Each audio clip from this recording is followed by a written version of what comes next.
This is 7 News, the voice of the Central West. Tonight, a former Bathurst mayor sentenced for his role in a blackmail attempt. The Blaney community to have their say on a proposed rate rise. I'm Daniel Gibson. Later on this news hour, 92 people to be freed today from Australian immigration detention. And a man faces court after a shooting spree on the mid-north coast. 7 News begins now. Good evening. A former mayor of Bathurst has narrowly escaped going to jail over the blackmail attempt of a former colleague. Bobby Burke has been sentenced to 18 months in prison, but will serve that time in the community, providing he stays out of trouble and does community service. He once held the highest office in the city's council chambers. Bobby! That's a long way to the top. But Bobby Burke has since fallen from grace. The 68-year-old has now been sentenced to 18 months in prison for his involvement in a plot to blackmail a former councillor, Jackie Rudge. Relief. I'm feeling very relieved that it's over for me personally. In March 2020, an anonymous letter was sent to Miss Rudge. It read, "People are aware of your mental health issues. We recommend you stand down and seek professional help. If not acted on in the next 7 days, this will be made public." Awful. Awful. I think anybody that does something like that leaves a lot to be desired. Today, Judge Penny Musgrave said Mr Burke tried to distance himself from the threat by gaining the help of 2 unknowing people to purchase, address and deliver the letter. She said a punishment must be imposed that would deter others from committing the offence. But Mr Burke's 18-month sentence will be served as an intensive correction order in the community. As part of it, he will be required to complete 120 hours of community service and not associate with his co-accused, Bathurst businessman Darryl Lay. It's been tough, but I've been determined to make a point that nobody is above the law. While the judge mentioned the toll this has taken on Miss Rudge, Her Honour said the real harm is the damage caused to our institutions and the public's trust in them. I mean, this has been an embarrassment for the community. I don't think the people of Bathurst want to see this happen again, I'm quite sure. Mr Burke evaded our cameras outside court today. We have approached him for comment. Ruben Spargo, 7 News. The man who shot and killed Wellington local Frank Smith has today heard of the pain he inflicted on family members. In 2020, Mr Smith was shot in the stomach, later dying in hospital from his injuries. Aaron Hegedus was arrested in 2021 outside the town's KFC and pleaded guilty to manslaughter. Today, Hegedus appeared via video link to hear victim impact statements showing little to no emotion. He is due to be sentenced on December the 15th. Blaney residents could be hit with a rate rise. A proposed increase has now been confirmed, with community engagement to be carried out over the next month. With the cost of living already hitting hard, those in the Blaney Shire might feel even more pressure on their hip pockets. A special rate variation of 10% each year over the next 3 years was proposed at last night's council meeting, meaning we'd see a cumulative increase of 33% come 2027. The option that was selected by council last night was over a 3-year period, as opposed to the other 2 options, which was a quicker SRV over 1 year and 2 year. But those about town today weren't impressed. I understand why they need to, but I think that they need to look at cutting their expenses like every other family has had to do. I'm a pensioner and it'll be hard to pay, all right. I don't know what people are going to do. It's crazy. But for some, 10% isn't breaking the bank. Goulburn area, they're going up about 54%. Yeah, so you think it's not that much? So it's not that much, no. 10 community consultations will now be carried out across the Shire, with a full feedback report handed to Council by the end of January. It'll then be transferred to the Independent Pricing and Regulatory Tribunal for approval. IPART will then do their own independent assessment, not only of the facts and the figures that Blaney Shire Council has put to them, but also their own independent assessment of the ability to pay. IPART's final decision will be announced around budget time in May next year. Charlotte Wallen, 7 News. A project aimed at developing stronger mental health support in Coonamble has been awarded more than $85,000. In the face of drought, the town's Chamber of Commerce has received funding to improve access to support. The program targets a space locally for mental health services in Coonamble, along with community workshops. It's just one of 9 drought-preparing projects in the Central West receiving funding from the Foundation for Rural Regional Renewal. A new $9 million development is set to provide businesses with direct access to the inland rail network. An industrial site on the outskirts of Narromine will soon be transformed, opening up future trade opportunities to ports across the country. In the corridor of an inland rail project slowly rolling ahead sits 100 hectares of land to be transformed into a multi-million-dollar industrial site. This site will provide opportunities for existing businesses in Narromine and the Narromine region, but also for new businesses that maybe we haven't even quite thought of yet. Situated on the outskirts of Narromine, these are the initial plans for 28 industrial lots. Future businesses offered direct access to the train lines out of the adjacent Inland Rail Material Distribution Centre, currently under construction. So from this very strategic site, you'll be able to load goods, produce and send them from anywhere from Brisbane all the way around the coast to Perth. And that access to market, whatever market that might be, will be absolutely achievable from this very spot. Narromine Shire Council has been granted $9 million to begin works on the site, from preparing roads to electricity and water supply. The hub to house a range of industries, from agriculture to manufacturing. New business, new investment, new developments into the Shire, and what we believe will be about 200 jobs, about 10% of our Shire's workforce. Planning for the precinct is expected to take 12 months. Work scheduled to begin in 2025. This is seen as being a hub for what this part of the region can do in coming years.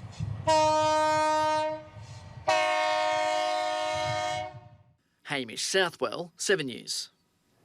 A statewide ban on engineered stone benchtops could be on the cards as the workplace safety watchdog cracks down on health concerns. But with no real alternative, an Orange-based builder says a soft transition could be a better option. You may recognise silica-engineered stone from your kitchen bench or bathroom vanity, but the material might soon be shelved. When the product is cut, it produces airborne crystalline silica, which can cause irreversible lung disease if inhaled. And SafeWork Australia is on the case. It's not just bench tops that we're talking about, it would be splashbacks and some floor and wall tiles. This week, the state government announced the material will be banned in New South Wales if a national agreement isn't reached by the end of the year. But local builder and business owner Luke Knight says a knee-jerk reaction like this might be tough for the local industry. Instead of just a blanket ban, maybe a soft ban, and instruction to industry to reduce the amount, back to an acceptable level. He says without a viable alternative, we should be turning to options that have been engineered to include lower silica levels. Manufactured stone products contain up to around 90% of silica. Okay, that's now being reduced to 40% and under. And, bear in mind that some of the natural stone products contain 70% silica. With demand for housing on the rise in regional towns like Orange, Luke is worried the ban could be a spanner in the works. If they're going to do an immediate ban, we need alternatives straight away. Otherwise, he says it'll slow down the industry when it needs to be more productive than ever. Charlotte Wallen, 7 News. As parts of our region move into drought, Orange residents are being urged to save more water. It comes after it was found usage had increased in a matter of months, rising from 135 litres per person per day in July to 170 litres in September. Suma Park Dam is at 97.6% capacity, while Spring Creek Dam sits at 100%. Orange Mayor Jason Hamling has reminded residents to use water sensibly and sustainably. Kirsty is here now for a look at how today's weather shaped up. And Kirsty, gosh, it was a bright sunny day out there today, wasn't it? It was a lovely day, Nick and Maddie. To end our working week, hello everyone. Yesterday's wet conditions certainly cleared to sunny and settled weather for our Friday. That was across most of the region. A little cloud overnight did mean we woke to some milder temperatures. It was a minimum of 9 in Orange. We woke to 8 degrees in Bathurst, but those temperatures certainly warmed up. The high 20s for many regions and into the 30s further west. 33 degrees today in Forbes, 30 degrees in Young, and as we headed across the slopes and plains, those temperatures only increased. They were also assisted by northeast and northwesterly winds that did have quite breezy conditions this afternoon.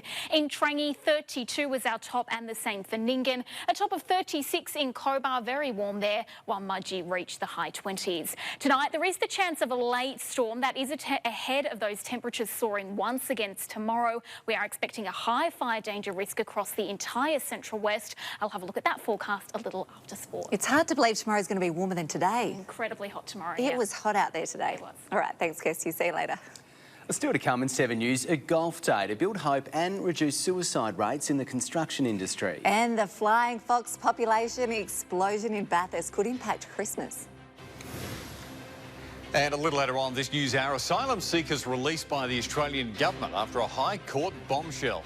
Optus in crisis mode as businesses call for financial compensation and hopes to minimise the civilian casualties in Gaza as Israel succumbs to international pressure.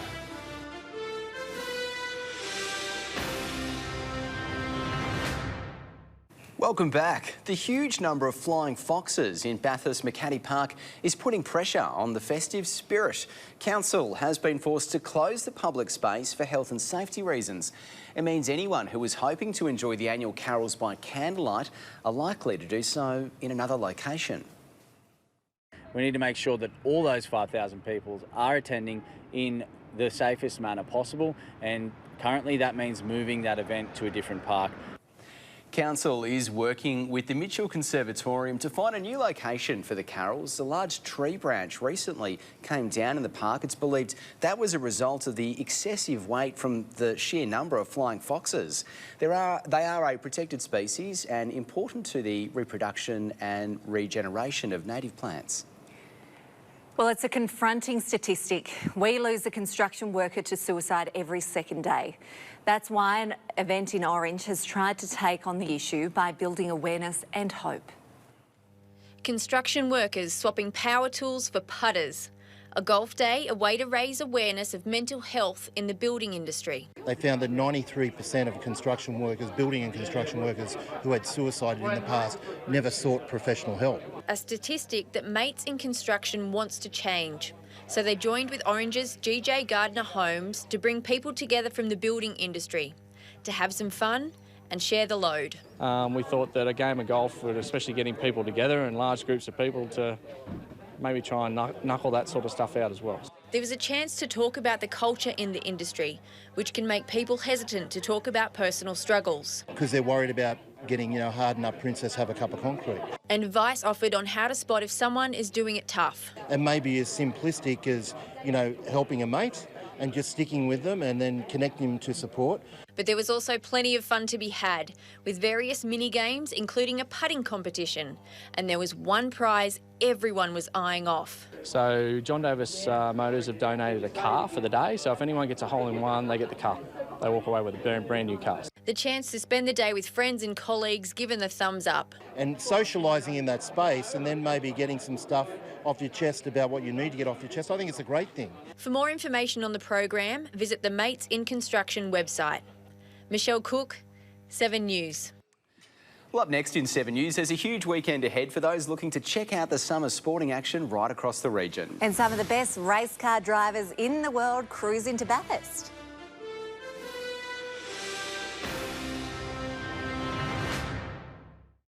Welcome back. Teams and cars have arrived at Mount Panorama ahead of this weekend's Bathurst International. Drivers from all over the world are gearing up to tackle the big mountain. From the bright lights of Sydney Motorsport Park. Look at this here. Game on all the way to the line. To the streets of Bathurst, TCR cars treating locals to a parade of the town. Racing on the World Tour, England's Rob Huff has had a great start to his time down under. And a race winner is Rob Huff, who takes victory in the final race of the weekend here at Sydney Motorsports Park. The Brit fought off Australia's Will Brown, who won the first 2 races to take the victory. Will was just absolutely on fire and unstoppable, but you know, I couldn't let you guys have it all your own way. So in the 3rd race, we wound it up and we brought it home for the win. Finishing second behind Huff on the podium at Sydney was Hungary's Norbi Mikulits. First time for me in Australia, and I'm just loving it. I mean, I was looking forward to come to this place, especially Bathurst, because it was one of my favourite circuits on the sim. Mikulits leads the championship by 1 point, but Huff is hot on his tail in second. The international pair are ready to tackle their favourite and feared sections of Mount Panorama. The chase was always the big one, although it's kind of easy flat, you know, you have to build up to it and build up to it. Turn 11, so going downhill, I mean, it's very difficult to find the proper rhythm there. You can gain and you can lose a lot of lap time. The championship combatants can't wait to take on one of the world's most iconic racetracks. I try to build confidence, and as soon as I have the confidence on that part, I will go for it. You cannot beat coming to Australia to race cars. You know, you guys, the fans, everything is just an awesome experience. One that, you know, in 20 years we've never had as a touring car championship the opportunity to. So, yeah, for us it's just awesome to be here. Mac Snare, 7 News. Cars hit the track at Mount Panorama today for practice and qualifying sessions. Now, a former local is gearing up for a big weekend in Bathurst. Popping the bonnet on his 1975 Chevrolet Monza for his comeback race. Orange-born Ben Dunn crashed his car in Adelaide last year. This weekend will mark his return to the Touring Car Masters Series. Having not driven for nearly 12 months, I've sort of made the plan that we'll sort of get through these first couple of sessions, use them all as practice sessions, and then we'll see how we go Sunday. So, yeah, keep it straight. The 2nd annual Bathurst International is set to be a historic event. It'll be the last time race fans get the chance to see motorsport legend John Bowe in his Tirana. His departure is set to leave a big hole in the grid. His career has spanned decades at the top of Australian motorsport, highlighted by his battles with Larry Perkins in the 90s. Inside, here goes JB. Has a look on the outside of Larry, then brings it back in. This weekend, Bowe will do his last racing laps at Mount Panorama, and Ben Dunn has a front row seat. Nice to be pitted next to a legend like JB. You know, when you talk about Bathurst, I came out here as a kid and you know, watched JB, Dick Johnson, all that sort of stuff. So now to be racing, banging doors with him is really good fun. While there's championship points up for grabs for the TCMs, one category will hit the track just for show. Rowan Carrick will pilot his 340 horsepower 1990 Formula Holden in the open wheeler display. It's going to be interesting going up the hill. Down the hill will be fine because it's quite an aerodynamic dependent car.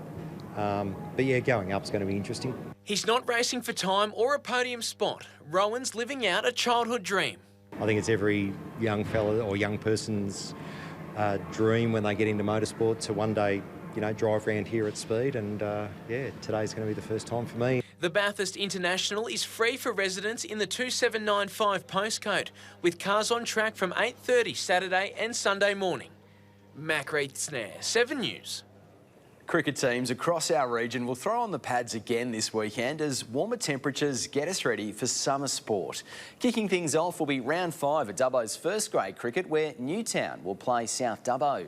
RSL Colts will take on Rugby and Macquarie will play Sims. In Bathurst, and Orange teams will roll their arms over in round 4. Bathurst City will host Centrals. Defending premiers Cabs will take on Rugby Union, while Orange City and St Pat's Old Boys will both play games at home. The last round of the Western Women's Rugby League competition will be contested this weekend, with final spots up for grabs. Mudgee need a win to sneak into the playoff, while their opponents Vipers could finish minor premiers with a victory. Woodbridge will look to secure their place in the finals. A win over Goannas, and Lachlan District will take on Castlereagh.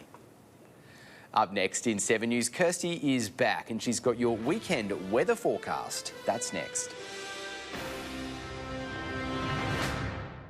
Welcome back, everyone. A ridge of high pressure along the coast will influence more stable weather for our weekend, with clear skies and temperatures certainly increasing. The heat will continue to build thanks to a trough over the inland, dragging in heat and warm winds from the north and northeast. The next wet weather system, as we can see, does look to track in from central parts of the country around early to mid next week. But the chance of rain will contract to the northeastern pocket, with no more than about 5 millimetres forecast over the central west.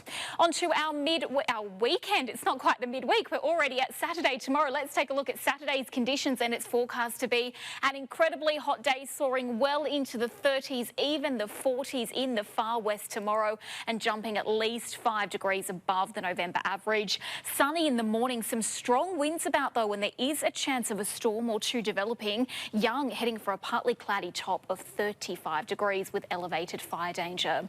Into Sunday, temperatures remaining above average and remaining mostly sunny, as well as Dubbo reaches 37 degrees. Very strong northeasterly winds, 40 kilometres an hour, before those winds shift direction later in the day, becoming cooler as they bring air in from the southwest. The gusty winds and the heat throughout the day will again see that fire danger rating elevated to high right across the region. There is also that chance of a late storm sticking around. Bathurst 31 and a top of 27 in orange.